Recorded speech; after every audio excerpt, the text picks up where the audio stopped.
ಸ್ನೇಹಿತರೆ, welcome back to our YouTube channel. ಇವತ್ತಿನ profile ತುಂಬಾ ಚೆನ್ನಾಗಿರುತ್ತೆ, ಹಾಗಾಗಿ ಎಲ್ಲಿಯೂ ಕೂಡ ಸ್ಕಿಪ್ ಮಾಡದೆ ಕೊನೆ ತನಕ ನೋಡಿ. ಇವರ ಹೆಸರು ಕೀರ್ತನ ಅಂತೇಳ್ಬಿಟ್ಟು, ಹುಟ್ಟೂರು ಚಳ್ಳಕೆರೆ ಭಾಗದವರು. ವಯಸ್ಸು ಕೇವಲ 26 ವರ್ಷ ಕಂಪ್ಲೀಟ್ ಆಗಿದೆ ಅಂತೇಳಿ ಇನ್ಫಾರ್ಮೇಷನ್ ಕೊಟ್ಟಿದ್ದಾರೆ. ಬಯಕೆ ಮದುವೆ ಮುಂಚೆ ಸುಖವನ್ನು ಅನುಭವಿಸುವ ಹುಚ್ಚು ಬಯಕೆ ಇದೆ ಅಂತೇಳಿ ತಿಳಿಸಿರೋದು. ಸ್ಥಳ ನೀವು ಹೇಳಿದ ಜಾಗಕ್ಕೆ ಬಂದು ಸುಖವನ್ನು ಕೊಡುತ್ತೇನೆ. ನನ್ನ ಸಹಾಯ ನೀವು ಕೊಟ್ಟಷ್ಟು ನಾನು ಪಡೆಯುತ್ತೇನೆ ಅಂತೇಳಿ ಇದಿಷ್ಟೀವರೆಗೆ ಸಂಬಂಧಿಸಿದ ಬಯೋಡೇಟಾವನ್ನು ಶೇರ್ ಮಾಡ್ಕೊಂಡಿರೋದು. ಹಾಗೆ ಫ್ರೆಂಡ್ಸ್, ಇವರ ಬಳಿರುವ ಜೀಪ್ ಗ್ರ್ಯಾಂಡ್ ಕಾರ್ ಬಗ್ಗೆನೂ ಕೂಡ ಫುಲ್ ರಿವ್ಯೂವನ್ನು ಕೊಟ್ಟಿದ್ದಾರೆ. ಇದರ ಬಗ್ಗೆ ಸಂಪೂರ್ಣದ ಡೀಟೇಲ್ಸು ನಾನು ಮುಂದೆ ತಿಳಿಸ್ತಾ ಹೋಗ್ತೀನಿ, ಹಾಗಾಗಿ ಎಲ್ಲಿಯೂ ಕೂಡ ಸ್ಕಿಪ್ ಮಾಡದೆ ಕೊನೆ ತನಕ ನೋಡಿ. ಇದರ ಜೊತೆಗೆ ಮದುವೆ ಮುಂಚಿನ ಅನುಭವ ಯಾಕೆ ಮುಖ್ಯ ಅಂತೇಳಿ ಕೆಲವೊಂದು ಇನ್ಫಾರ್ಮೇಷನ್ ಸಹಿತ ಕೊಟ್ಟಿದ್ದಾರೆ, ನೋಡ್ತಾ ಹೋಗೋಣ. ಮದುವೆ ಮುಂಚೆ ಬೇರೆಯವರ ಜೊತೆ ದಂಗಿಸಿಕೊಂಡ್ರೆ ಗಂಡನ ಜೊತೆ ಒಳ್ಳೆಯ ಸಂಬಂಧ ಇಟ್ಟುಕೊಳ್ಳೋದಕ್ಕೆ ಸಾಧ್ಯ ಆಗುತ್ತೆ ಅಂತೇಳಿ ತಿಳಿಸಿದ್ದಾರೆ. ತೂತಿನ ಸೀಳು ಓಪನ್ ಆಗುತ್ತೆ, ಕೆಲವು ಭಂಗಿಗಳ ಪರಿಚಯ ನನಗಾಗುತ್ತೆ, ಅದು ಕೂಡ ತುಂಬಾ ಮುಖ್ಯ ಅಂತೇಳಿ ತಿಳಿಸಿರೋದು. ನನ್ನ ಗಂಡ ಕೇಯುವಾಗ ಹೇಗೆ ಪ್ರತಿಕ್ರಿಯೆ ಕೊಡಬೇಕು ಅಂತೇಳಿ ಗೊತ್ತಾಗುತ್ತೆ ಅಂತೇಳಿ ತಿಳಿಸಿರೋದು. ಹಾಗಾಗಿ ಮದುವೆ ಮುಂಚೆ ಸುಖವನ್ನು ಅನುಭವಿಸುವ ಹುಚ್ಚು ಬಯಕೆ ಇದೆ ಅಂತೇಳಿ ಇದಿಷ್ಟು ಮಾಹಿತಿಯನ್ನು ಕೊಟ್ಟಿದ್ದಾರೆ. ಅಂದರೆ ಫ್ರೆಂಡ್ಸ್, ಇವರಿಗೆ ಇನ್ನೂ ಕೂಡ ಮದುವೆ ಆಗಿಲ್ಲ. ಸೊ ಮದುವೆ ಮುಂಚೆ ಬೇರೆಯವರ ಜೊತೆಗೆ ದಂಗಿಸಿಕೊಳ್ಳುವ ಬಯಕೆ ಇದೆ ಅಂತೇಳಿ ಈ ಒಂದು ಪ್ರೊಫೈಲನ್ನು ಕಳಿಸಿಕೊಟ್ಟಿದ್ದಾರೆ. ಇಂಟ್ರೆಸ್ಟ್ ಇತ್ತು ಅಂದರೆ ಮಾತ್ರ ಸಂಬಂಧವನ್ನು ಬೆಳೆಸಿ ಸುಖವನ್ನು ಅನುಭವಿಸಬಹುದು.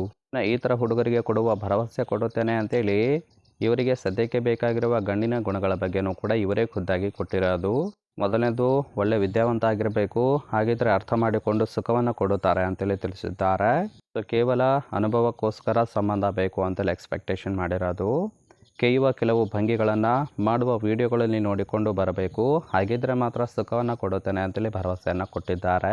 ಮೇಯ್ನಾಗಿ ಸುಖ ಕೊಡುವವರ ಗೆಳೆತನ ಮಾತ್ರ ಬೇಕು, ಅಂಥವ್ರು ಮಾತ್ರ ಕರೆ ಮಾಡಿ ಅಂತೇಳಿ ಇದಿಷ್ಟು ಸದ್ಯಕ್ಕೆ ಬೇಕಾಗಿರುವ ಹುಡುಗರ ಗುಣಗಳ ಬಗ್ಗೆ ಇನ್ಫಾರ್ಮೇಷನ್ ಕೊಟ್ಟಿದ್ದಾರೆ. ಸೊ ಟೋಟಲಾಗಿ ಹೇಳ್ಬೇಕಂದ್ರೆ ಹುಚ್ಚು ಬಯಕೆಯನ್ನು ತೀರಿಸುವ ಒಬ್ಬ ಗಟ್ಟಿ ಮಿಂಡ ಬೇಕು ಅಂತೇಳಿ ಎಕ್ಸ್ಪೆಕ್ಟೇಷನ್ ಮಾಡಿರೋದು. ಇಂಟ್ರೆಸ್ಟ್ ಆಗಿತ್ತು ಅಂದರೆ ದಯವಿಟ್ಟು ಒಂದು ಲೈಕ್ ಮಾಡಿ, ಹಾಗೆ ಸಂಬಂಧವನ್ನು ಬೆಳೆಸಿ ಸುಖವನ್ನು ಅನುಭವಿಸಬಹುದು. ಕೊನೆಯದಾಗಿ ಫ್ರೆಂಡ್ಸ್, ಇವರ ಬಳಿರುವ ಜೀಪ್ ಗ್ರ್ಯಾಂಡ್ ಚೆರೋಕಿ ಕಾರ್ ಬಗ್ಗೆನೂ ಕೂಡ ಫುಲ್ ರಿವ್ಯೂವನ್ನು ಕೊಟ್ಟಿದ್ದಾರೆ, ನೋಡ್ತಾ ಹೋಗೋಣ. ಇದರ ರಿಜಿಸ್ಟ್ರೇಷನ್ ಇಯರ್ ಬಂದ್ಬಿಟ್ಟು ನವೆಂಬರ್ 2017 ಅಂತೇಳಿ ತಿಳಿಸಿದ್ದಾರೆ. ಇನ್ಸೂರೆನ್ಸು ಕನ್ಫರೆನ್ಸಿವ್ ಆಗಿದೆ, ಫ್ಯೂಯಲ್ ಟೈಪು ಡೀಸೆಲ್ ಸಪೋರ್ಟ್ ಕೊಡುವಂಥದ್ದು.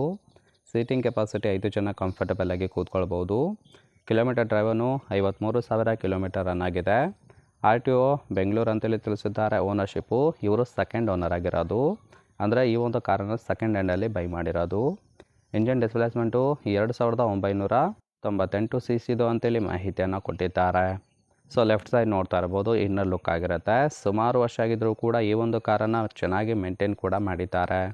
ಸೊ ಕಾರ್ ನಂದೇ ಅಂತೇಳಿಯೂ ಕೂಡ ಇನ್ಫಾರ್ಮೇಷನ್ ಕೊಟ್ಟಿರೋದು. ಇಷ್ಟ ಆಗಿತ್ತು ಅಂದರೆ ದಯವಿಟ್ಟು ಒಂದು ಲೈಕ್ ಮಾಡಿ, ಹಾಗೆ ಇವರ ಜೊತೆ ಸಂಬಂಧವನ್ನು ಬೆಳೆಸೋದಕ್ಕೆ ಕಾಂಟ್ಯಾಕ್ಟ್ ಡೀಟೇಲ್ಸ್ ಬೇಕಾಗಿತ್ತು ಅಂದರೆ ನಮ್ಮ ಚಾನಲ್ಗೆ ಜಾಯಿನ್ ಮಾಡ್ಕೊಳ್ಳಿ. ಜಾಯಿನ್ ಮಾಡ್ಕೊಳ್ಳೋದ್ರಿಂದ ಮೊಬೈಲ್ ನಂಬರ್ ಸಿಗುತ್ತೆ, ಕಾಲ್ ಮಾಡಿ ನಿಮ್ಮ ನಿರ್ಧಾರವನ್ನು ನೇರವಾಗಿ ತಿಳಿಸಬಹುದು.